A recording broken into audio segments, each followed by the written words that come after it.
ഇസ്ലാമിനെ കുറിച്ചൊന്നും അറിയാതെ മുസ്ലിം മാതാപിതാക്കളുടെ മകളായി ജനിച്ചു എന്നതിന്റെ പേരിൽ മാത്രം മുസ്ലിം പേരും പേറി ജീവിക്കുന്ന ഫാത്തിമ തഹ്ലിയ ഒരിക്കൽ പറഞ്ഞു, ഇസ്ലാം നൽകുന്നത് പോലെയുള്ള സ്വാതന്ത്ര്യവും ആദരവും സ്ഥാനമാനങ്ങളും ബഹുമാനങ്ങളും ഒക്കെ മറ്റൊരു മതവും സ്ത്രീകൾക്ക് നൽകുന്നില്ല എന്ന് പറഞ്ഞു.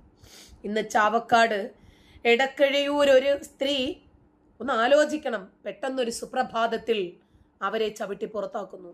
മറ്റൊരു പെണ്ണിനെ കല്യാണം കഴിച്ചു കൊണ്ടുവരുന്നു. ഈ സ്ത്രീയിൽ ഇയാൾക്ക് 9-10 വയസ്സുള്ള ഒരു മകളുമുണ്ട്. ഈ കുഞ്ഞിനെ 6 വർഷമായിട്ട് നോക്കുകയോ സംരക്ഷിക്കുകയോ ചെയ്യാതെ ഈ പെണ്ണിന്റെ വീട്ടുകാരിൽ നിന്ന് 15 ലക്ഷം രൂപയും 100 പവന്റെ സ്വർണവും കൈക്കലാക്കി ജീവിക്കുന്ന ഒരു ഡോക്ടർ അലിയെ സംബന്ധിച്ചിട്ടുള്ള ഒരുപാട് ആരോപണങ്ങൾ ഒരു സ്ത്രീ ഉന്നയിക്കുന്നു. ആ വീട്ടിൽ ചെന്ന് കയറുമ്പോൾ വാട്ടർ കണക്ഷൻ വരെ വിച്ഛേദിക്കപ്പെട്ട നിലയിലാണ്. അവന്റെ മനുഷ്യത്വരഹിതമായിട്ടുള്ള കാഴ്ചപ്പാട് ആലോചിച്ച് നോക്കിക്കേ. ഈ പെണ്ണിനു വേണ്ടി ഈ പെണ്ണിന്റെ മാതാപിതാക്കൾ കഷ്ടപ്പെട്ട് അധ്വാനിച്ചുണ്ടാക്കിയ പണം പിടുങ്ങിയിട്ട് സ്വർണവും കൈക്കലാക്കി വാങ്ങിച്ച് നക്കിയിട്ട് ഒരല്പമെങ്കിലും ഉളുപ്പുണ്ടോ? അതിലുണ്ടായ കുഞ്ഞിനെ പോലും സംരക്ഷിക്കാതെ മറ്റൊരു പെണ്ണുമായിട്ട് ഹണിമൂൺ ആഘോഷിക്കുക. വീട്ടിലെ വൈദ്യുതി വരെ വിച്ഛേദിച്ച് ഈ സ്ത്രീ കോർട്ട് ഓർഡറുമായി വരുമ്പോൾ വീടിന്റെ ഗേറ്റ് അടച്ച് പൂട്ടിയിട്ടിരിക്കുന്നു. നല്ല ചുണയുണ്ട്, കൊള്ളാം. കാരണം പുരുഷന്മാർക്കു വേണ്ടി പുരുഷന്മാരാൽ പുരുഷന്മാരുണ്ടാക്കിയ പുരുഷാധിപത്യ സമൂഹത്തില് പുരുഷന്മാർക്കു വേണ്ടിയല്ലേ എല്ലാ നിയമങ്ങളുമുള്ളൂ. അതെ, ഒരു സ്ത്രീ കേണ് നിലവിളിക്കുന്നു, ജീവിതത്തിന് വേണ്ടിയല്ല. അവരും ഡോക്ടറാണേ, അവരുടെ മാതാപിതാക്കൾ അധ്വാനിച്ചുണ്ടാക്കിയ സമ്പത്ത് ഇവൻ അപഹരിച്ചു വെച്ചിരിക്കുന്നു.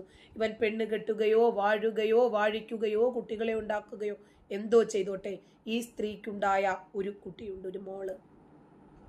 ആ പെൺകുട്ടിക്ക് അർഹമായത് നൽകണം. അവൻ ഒരു പത്തോളജിസ്റ്റ് ആണ്, ഡോക്ടറാണ്, ലക്ഷങ്ങൾ ശമ്പളം വാങ്ങുന്ന ആളാണ്.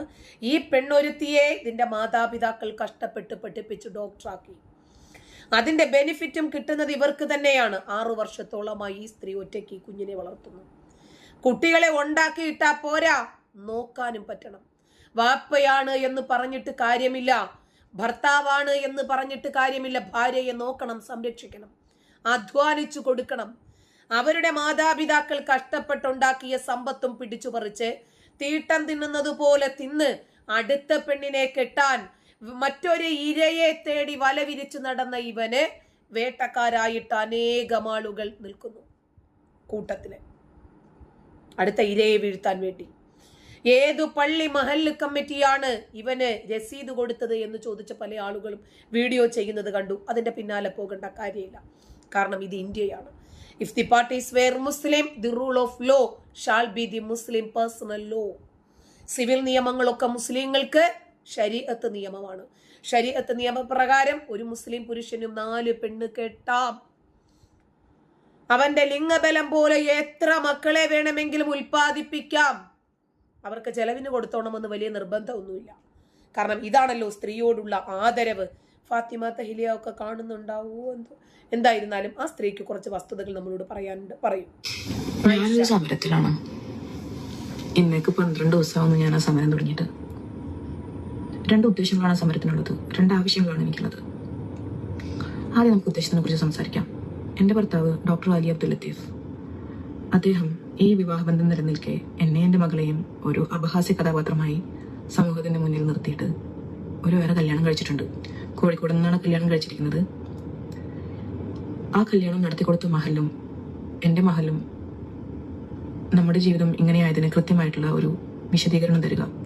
അതല്ലെങ്കിൽ ഇതുമായി റിലേറ്റഡ് ആയിട്ടുള്ള ആരാണെന്നുണ്ടെങ്കിലും ഇതിലൊരു വിശദീകരണം തരിക. രണ്ടാമത്തെ ആവശ്യം, എൻ്റെ ഭർത്താവിന്റെ വീട്ടിൽ കയറി താമസിക്കാനായി എനിക്ക് ചാവക്കാട് മജിസ്ട്രേറ്റ് കോടതിയിൽ നിന്നും ഒരു ഓർഡർ കിട്ടിയിട്ടുണ്ട്. അതായത് അവിടെ കയറി താമസിക്കാൻ അർഹതയുണ്ടെന്ന് പറഞ്ഞിട്ട് SHOക്ക് കൃത്യമായ ഡയറക്ഷൻ കൊടുത്തിട്ടുള്ള ഒരു ഓർഡർ കിട്ടിയിട്ടുണ്ട്. നമുക്ക് ആ ഓർഡർ കംപ്ലൈ ചെയ്യാനായിട്ട് പറ്റുന്നില്ല.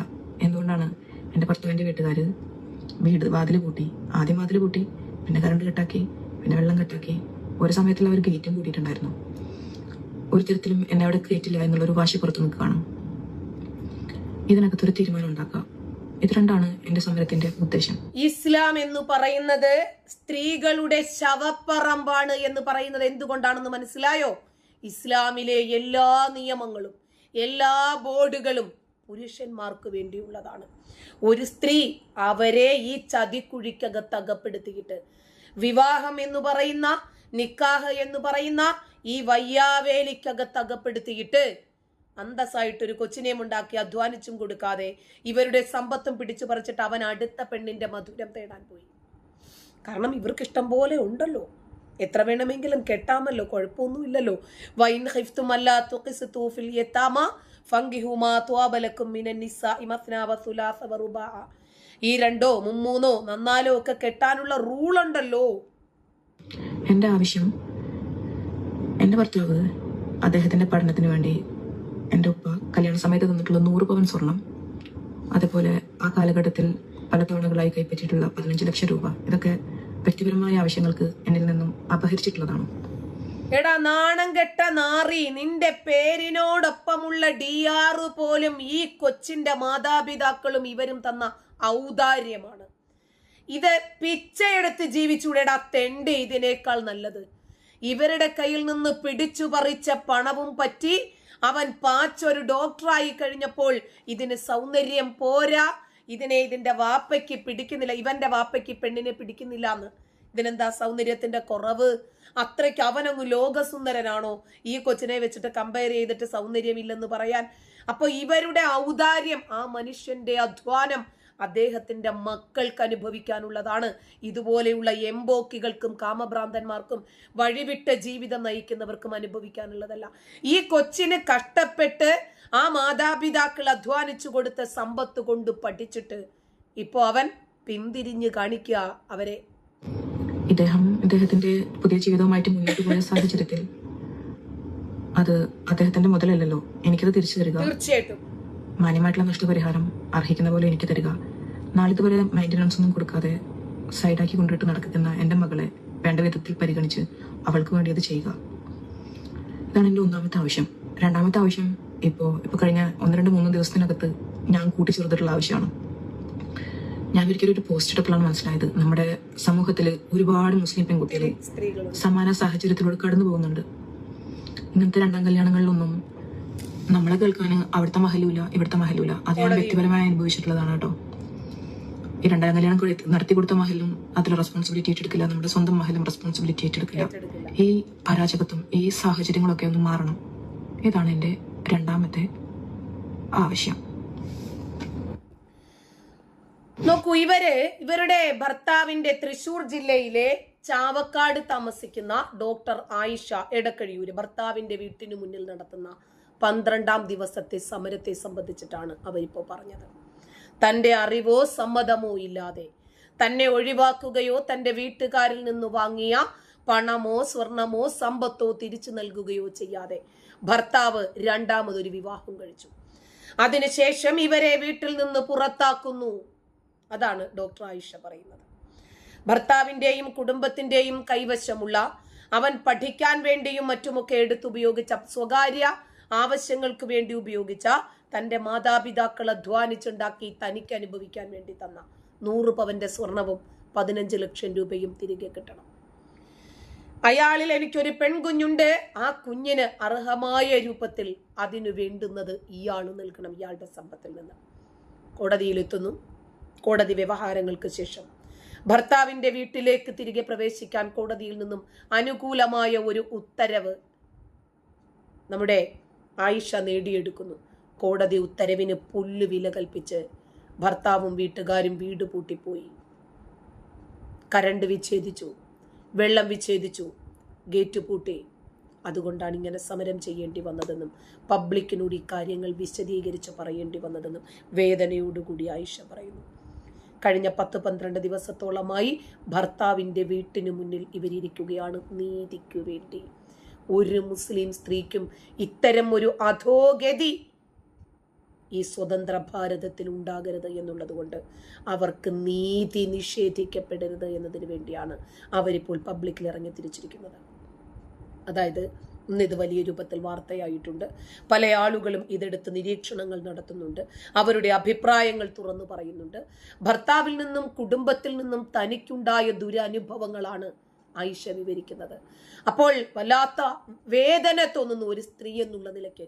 ഇസ്ലാമിക ശരീഅത്ത് നിയമം ഒരു സ്വതന്ത്ര ഭാരതത്തിൽ നടപ്പിലാക്കുന്നത് കാണുമ്പോൾ സ്ത്രീകളുടെ നിസ്സഹായ അവസ്ഥയെ സംബന്ധിച്ച് ചിന്തിക്കുന്നത് കൊണ്ടാണ് പറയുന്നത്. ഇങ്ങനെ ഒരു വിഷയത്തിൽ ഇടപെടാനോ നീതി ഉറപ്പാക്കാനോ സ്ത്രീയുടെ ഭാഗം കേൾക്കാനോ പോലും മഹല്ല് കമ്മിറ്റി തയ്യാറാകുന്നില്ല എന്നത് നമ്മുടെ ഈ ഇന്നത്തെ ഈ സാഹചര്യത്തെ സംബന്ധിച്ചിടത്തോളം ഗൗരവകരമായ ഒരു കാര്യമല്ലേ? ഇതൊരു സ്ത്രീക്ക് സമൂഹത്തിൽ നേരിടേണ്ടി വരുന്ന ഒറ്റപ്പെടലിന്റെയും ഈ പുരുഷന്മാരായിട്ടുള്ള വേട്ടക്കാർ സ്ത്രീകളുടെ ജീവിതം ഒരു പൂവിനെ ഞെരടിയിടുന്നത് പോലെ ലാഘവത്തോടുകൂടി സ്ത്രീകളെ നശിപ്പിക്കുന്നു, അവരുടെ ജീവിതം കശക്കി എറിയുന്നതിനും ഉദാഹരണങ്ങളല്ലേ നമ്മൾ ഈ കാണുന്നത്. ആയിഷയുടെ ആവശ്യങ്ങൾ സ്വർണവും പണവും തിരികെ ലഭിക്കണം, കുഞ്ഞിന്റെ കാര്യം തീരുമാനിക്കണം.